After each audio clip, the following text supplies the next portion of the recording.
Hello everyone, in the previous video you saw me explaining chapter number 10, Shifting the Preston Curve of Development, and today we'll talk about chapter number 11 of the book Accelerating India's Development by Karthik Muralidharan, which discusses the critical role of education in India's progress. This chapter offers a deep analysis of the challenges and solutions related to school education in India.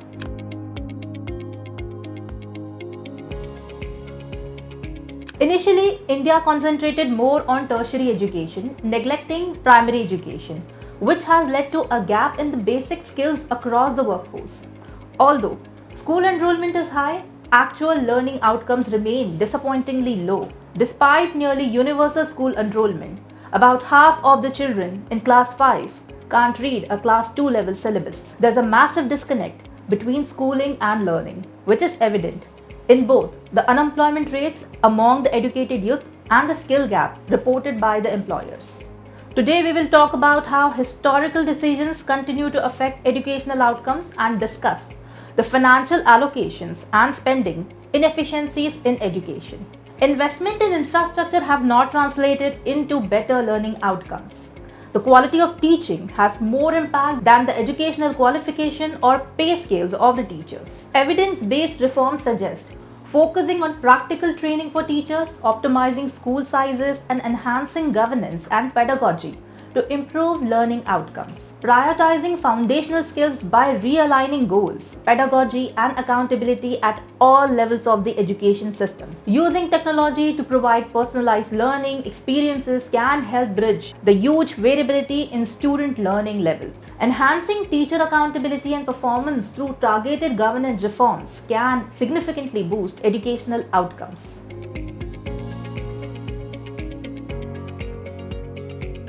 Let's understand Indian school education system with some key facts and trends. India's education budget exceeds 7.5 lakh crore, about 3% of GDP, mainly spent on salaries, construction, and student resources like meals and books. Enrollment in schooling years have increased, showing near universal school participation. However, improved enrollment hasn't enhanced learning outcomes, with data indicating stagnant or declining educational achievement since 2005. Our default approach is not working. Current arguments for increasing education spending to 6% of GDP are problematic due to India's lower tax to GDP ratio compared to high-income countries. Also, increased spending has not historically translated into better learning outcomes, suggesting inefficiency in how funds are allocated across infrastructure, salaries, and student resources. Building new schools enhances access and outcomes, but upgrading existing infrastructure without improving teaching quality shows little benefit. Variations in teacher quality significantly impact educational quality, but common proxies for these, like higher pay or qualification, are ineffective. Instead, evidence supports the effectiveness of locally hired, less formally educated teachers in improving basic skills. Essential materials like textbook and computers often fail to improve learning due to mismanagement and inadequate implementation strategies. Does anything work? Well, yes.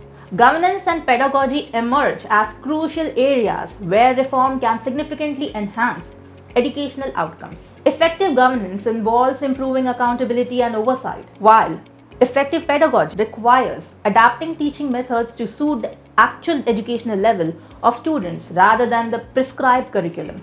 Putting it together, the Indian education system, primarily designed as a filtration mechanism, excels in sorting rather than genuinely educating. This approach results in significant disparities and inefficiencies, highlighting the need for systemic reform that focuses on inclusive and practical education strategies to equip all citizens with essential skills and knowledge for economic participation. Evidence-based reform ideas. This section discusses practical evidence-based strategies that state governments can employ to enhance educational quality in a cost-effective manner. These strategies incorporate insights from previous chapters. Foundational literacy and numeracy mission. A central goal is to ensure universal foundational literacy and numeracy by the end of primary school.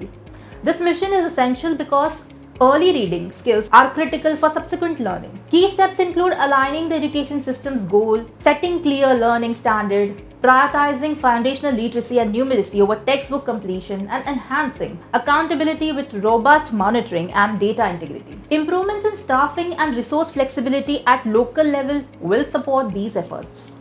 Implement a practicum-based teacher training and selection program. To address the shortage of qualified teachers and enhance teaching quality, a practicum-based training program is proposed. This program integrates classroom learning with practical training aimed at providing real-world teaching experience. It prioritizes local candidates and practical skills over theoretical knowledge, aligning with the need for effective teaching at all levels. School size optimization. The consolidation of small and inefficient schools into larger units is recommended to improve resource allocation, pedagogical quality, and governance. These strategies involve rationalizing school sizes to ensure efficient use of resources and better learning environment, with transportation solutions to maintain accessibility. Invest in strengthening public preschool education. Strengthening early childhood education, especially for children from disadvantaged background, is crucial. Enhancing the capacity of Anganwadi centers by adding dedicated educational staff can significantly improve early learning outcomes, setting a strong foundation for later years. Consider implementing volunteer-led after-school programs.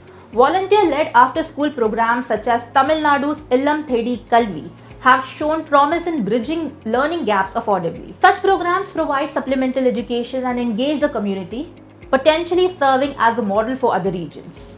Leveraging technology for improving the pedagogy and the governance. Technological interventions should focus on enhancing educational content delivery and governance mechanism. Effective use of technology can personalize learning and improve administrative efficiency, though care must be taken to ensure it complements rather than replaces traditional teaching methods. Exam reforms.